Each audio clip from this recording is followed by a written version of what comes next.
ಎಲ್ರಿಗೂ ನಮಸ್ಕಾರ. ಹೊಸ ವಿಡಿಯೋಗೆ ಸ್ವಾಗತ. ನಾನು ಅಭಿನಂದನ್, ಉದ್ಯೋಗ ಯೂಟ್ಯೂಬ್ ಚಾನಲ್ ಇಂದ.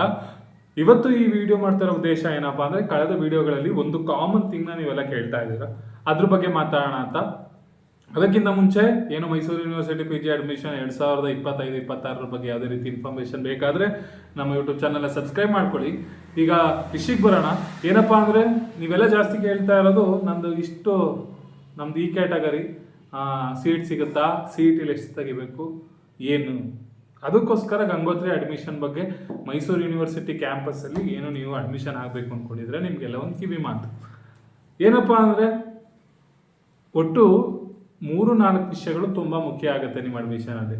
ಒಂದು ಯು ಜಿ ಮಾರ್ಕ್ಸ್ ಏನು ನೀವು ಡಿಗ್ರಿಲಿ ತೆಗ್ದಿರ್ತಿರಲ್ಲ, ಆ ಮಾರ್ಕ್ಸ್ ತುಂಬ ಇಂಪಾರ್ಟೆಂಟ್ ಆಗುತ್ತೆ. ಅದನ್ನು ಹೇಗೆ ಕ್ಯಾಲ್ಕುಲೇಟ್ ಮಾಡ್ತಾರಪ್ಪ ಅಂದರೆ, ಈಗ example MA in English, MA in Kannada, MA in history, ಈ ಥರ ಇರೋಕ್ಕೆಲ್ಲ ಡಿಗ್ರಿಲಿ ಆ ಸ್ಪೆಸಿಫಿಕ್ ಸಬ್ಜೆಕ್ಟ್ಗಳಲ್ಲಿ ಎಷ್ಟು ಮಾರ್ಕ್ಸ್ ತೆಗೆದಿರ್ತಾರೋ ಅದರಲ್ಲಿ 50% ತಗೋತಾರೆ. ಈಗ ಎಕ್ಸಾಂಪಲ್ ನಾನು ಒಂದು 80% ತಗೊಂಡಿದ್ದೆ ಅನ್ಕೊಳ್ಳಿ ಕನ್ನಡದಲ್ಲಿ. ಬರೀ ಕನ್ನಡ ತಗೋತಾರೆ, ಓವರ್ ಆಲ್ ಡಿಗ್ರಿ ತಗೊಳ್ಳಲ್ಲ.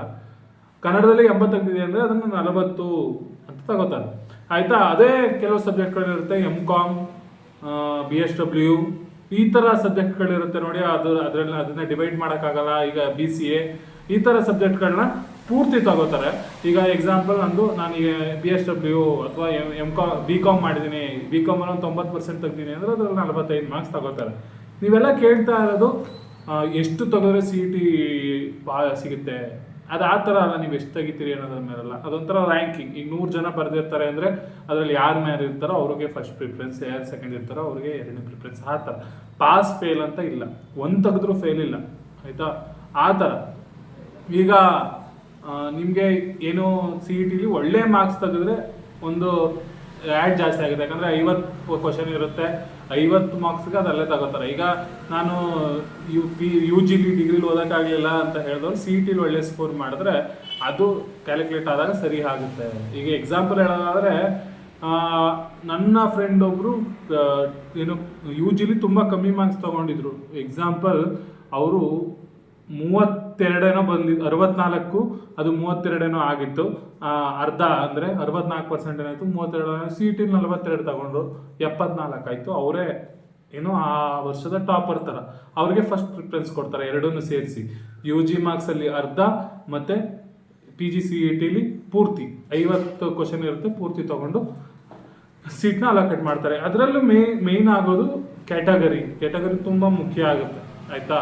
SC category, ST category, 2A, OBC, 3A ಎಲ್ಲ ಇರುತ್ತೆ.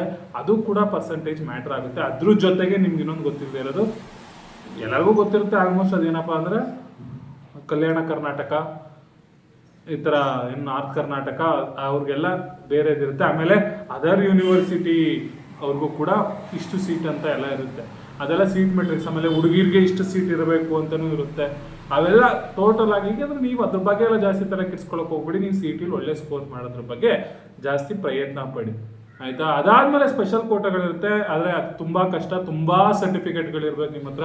ಕಲ್ಚರಲ್ ಅಂದರೆ ಕಲ್ಚರಲಿ ಸ್ಟೇಟ್, ನ್ಯಾಷನಲ್ ರೆಪ್ರೆಸೆಂಟ್ ಮಾಡಿರಬೇಕು. ಸ್ಪೋರ್ಟ್ಸಲ್ಲೂ ಅಷ್ಟೇ ಸ್ಟೇಟ್, ನ್ಯಾಷನಲ್ ರೆಪ್ರೆಸೆಂಟ್ ಮಾಡಿರಬೇಕು. ಅದಾದಮೇಲೆ ನೀವು NSS NCC ಆದರೆ NCC C ಸರ್ಟಿಫಿಕೇಟ್ ಆಗಿರೋರೆ ಸುಮಾರು ಜನ ಇರ್ತಾರೆ. NSS ಅಂತೂ ಏನೋ ನೀವು ನ್ಯಾಷನಲ್ ಇಂಟಿಗ್ರಿಟಿ ಕ್ಯಾಂಪ್ ಮಾಡಿರೋರೆಲ್ಲ ಬಂದಿರ್ತಾರೆ. ಅದಕ್ಕೋಸ್ಕರ ಜಾಸ್ತಿ ಇದ್ರೆ ಮಾತ್ರ ಅದನ್ನು ಹಾಕೋದು ಒಳ್ಳೆಯದು, ಹಾಕಿರಿ. ಅದಾದಮೇಲೆ ಕನ್ನಡ ಗ್ರಾಮೀಣ ಕೂಡ ಆ ಟೈಮಲ್ಲಿ ವ್ಯಾಲ್ಯೂಯಬಲ್ ಆಗುತ್ತೆ. ಇವೆಲ್ಲ ಮ್ಯಾಟ್ರ್ ಆಗುತ್ತೆ, ಅದನ್ನೆಲ್ಲ ನೋಡ್ಕೋತಾ ಇರಿ. ಅದಾದಮೇಲೆ ಏನು ಮೈಸೂರು ಯೂನಿವರ್ಸಿಟಿಗೆ ಸೇರ್ಕೊಬೋದಾ ಅಂದರೆ ಖಂಡಿತ ಸೇರ್ಕೊಬೋದು, ಆಯಿತಾ. ನೀವು CETಗೆ ಈಗಲಿಂದ ಪ್ರಿಪೇರ್ ಆಗೋಕ್ಕೆ ಶುರು ಮಾಡಿ. CETದು ಸಿಲೆಬಸ್ ಎಲ್ಲಿರುತ್ತೆ ಅಂದರೆ ಮೈಸೂರು ಯೂನಿವರ್ಸಿಟಿ ವೆಬ್ಸೈಟಲ್ಲಿ ಇರುತ್ತೆ, ಅದನ್ನು ಓದ್ಕೊಳ್ಳೋಕೆ ಶುರು ಮಾಡಿ. CET ಬಗ್ಗೆ ಈಗ ಜಾಸ್ತಿ ಕಾನ್ಸಂಟ್ರೇಷನ್ ಮಾಡಿ, ಆಯಿತಾ. ನೀವು ಅಡ್ಮಿಷನ್ ಬಗ್ಗೆ ಬಿ ಸ್ಕೀಮ್ ಬಗ್ಗೆ ಜಾಸ್ತಿ ಜನ ಯಾಕೋ ತಲೆ ಕೆಡಿಸ್ಕೊತಾ ಇದ್ದೀರಾ ಈ ಸಲ, ನನಗೆ ಗೊತ್ತಾಗ್ತಾ ಇಲ್ಲ. B ಸ್ಕೀಮಲ್ಲಿ ಫೀಸ್ ಜಾಸ್ತಿ ಇರುತ್ತೆ, ಅಷ್ಟೊಂದು ಫೀಸ್ ಕಟ್ಟೋ ಅವಶ್ಯಕತೆನೇ ಇರಲ್ಲ. A ಸ್ಕೀಮಲ್ಲಿ ತುಂಬ ಕಮ್ಮಿಗೆ ಸಿಗುತ್ತೆ. ಅದಕ್ಕೋಸ್ಕರ ನೀವೆಲ್ಲ ಇವಾಗಲೇ CETಗೆ ಓದ್ಕೊಳ್ಳೋಕ್ಕೆ ಶುರು ಮಾಡಿ. ಅದಾದಮೇಲೆ ಇನ್ನೂ ಸುಮಾರು ಜನ ಕೇಳ್ತಾ ಇದ್ದಿದ್ದೇನಪ್ಪ ಅಂದರೆ, ಸೀಟ್ ಏನಾದರೂ ಸಿಗುತ್ತಾ ಅಂತ. ನೀವೇನಾದರೂ ಖಂಡಿತ ಪ್ರಯತ್ನ ಪಟ್ಟರೆ ಸಿಕ್ಕೇ ಸಿಗುತ್ತೆ. ನಿಮಗೆ ಒಂದು ಕ್ಲಿಯರ್ ಪಿಕ್ಚರ್ ಬರಬೇಕು ಅಂದರೆ CET ರಿಸಲ್ಟ್ ಬರಬೇಕು ಆಯಿತಾ. ಅಪ್ಲಿಕೇಶನ್ ಇನ್ನೂ ಓಪನ್ ಆಗಿಲ್ಲ.